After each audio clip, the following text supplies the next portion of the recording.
बात नहीं दिबांग, ये तो सब कुछ राम राज्य आया हुआ है, सबका कौशल विकास हो रहा है, आप परेशान हो रहे हैं।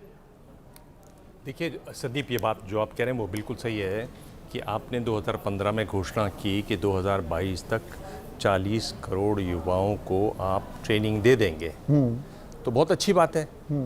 वो कहावत है ना संदीप, कि अगर आप किसी को एक मछली दो तो उसका एक दिन का खाना हो गया, लेकिन उसे मछली पकड़ना सिखा दो तो जिंदगी भर का खाना मिल गया। तो बहुत अच्छा है कि स्किल डेवलपमेंट हुआ। जब इसकी घोषणा हुई तो मैंने भी कहा था कि बहुत अच्छा प्रोग्राम है, लेकिन इसकी कलई जल्दी ही खुल गई।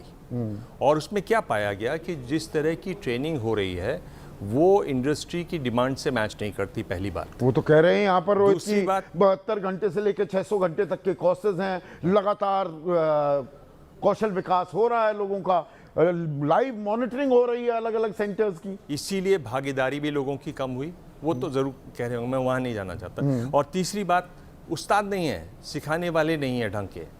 और चौथी बात, मंत्रालय ने जब इसकी जांच कराई तो पता चला कि मंत्रालय ने कमाल कर दिया, क्योंकि गजब का भ्रष्टाचार हुआ इसमें। यानी सेंटर्स खुल गए, लोगों को ट्रेनिंग मिल गई, पैसा चला गया कागज पर, जब पहुंचे तो न वहाँ सेंटर और न लोग। एक उदाहरण है बांदा का, ये पब्लिक प्राइवेट पार्टनरशिप में ये सारा काम बढ़ा।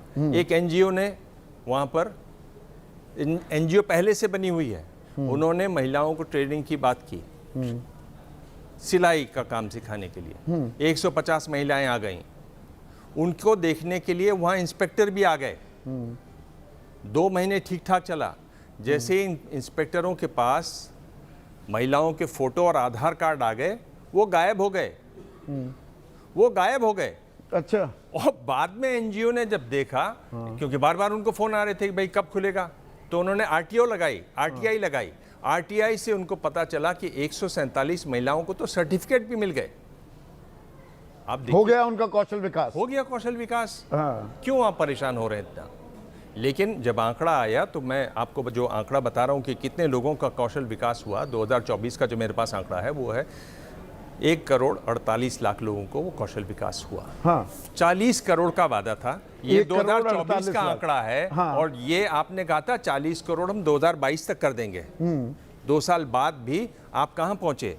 1000। जैसे इस कौशल विकास की बिना पर ही मेक इन इंडिया की बात हो रही थी, यहां पर रोजगार सृजित होंगे, जो हमारा मैन्युफैक्चरिंग सेक्टर है 25% योगदान करेगा सकल घरेलू उत्पाद में, वो आज भी वही 15-16 के करीब झूल रहा है।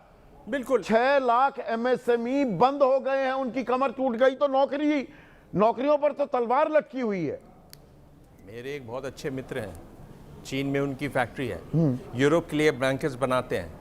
मैंने उनको इसके बारे में बताया, जब वो यहाँ पर आए बड़े खुश थे। वो अपने एक मजदूर को 80,000 रुपए देते हैं महीने के, चीनी मजदूर को। टिम कुक जो कि सीईओ हैं एप्पल के, वो ये कहते हैं वहाँ मजदूर इतने स्किल्ड हैं। देखिए स्किल की कितना महत्व है। इतने स्किल्ड हैं कि एकदम जैसे एक आर्ट होता है, आर्ट की तरह से वो अपने हमारे ये सेलफोन्स को बनाते हैं, ईयरबड्स को बनाते हैं। उन्होंने यहाँ पर संजय बंसल एक बड़ी जमीन से जुड़ी बात कह रहे हैं। वो कह रहे हैं सरकार यदि खाली पड़े स्वीकृत पद ही भर दे तो किसी योजना की जरूरत ही नहीं पड़ेगी। पहले तो खाली जो पड़े हैं पद आप उनको भर दो। नहीं, मैं ये बता रहा हूँ कि चीन में जो मेरा जो मित्र है जैकी भगनानी, उसने कहा कि अगर ऐसा स्किल डेवलपमेंट हो जाता है, वहाँ पर लोग सीख लेते हैं, तो यहाँ इतनी महंगाई हो गई है, मजदूर इतना महंगा हो गया कि हम लोग भारत में आने की सोच सकते हैं अगर स्किल हो तो। तो स्किल डेवलपमेंट बहुत महत्वपूर्ण है। बहुत महत्वपूर्ण है। दूसरी बात मैं ये कह रहा हूँ, मैं आखिर में ये बात कह रहा हूँ कि आप पैसा दे रहे हैं किसको? जिसको रोजगार मिल गया, आपको नौकरी मिल गई, आप उसको 15,000 रुपए दे रहे हैं, 7,500 रुपए 6 महीने बाद और 7,500 साल भर बाद आप उसको पैसा दे रहे हैं। जिसको अभी स्किल भी नहीं है उस तरफ क्यों नहीं ध्यान रखते? ये नहीं, उसमें पहले तो थोड़ी डिटेलिंग की भी बात आ जाती है ना आशु।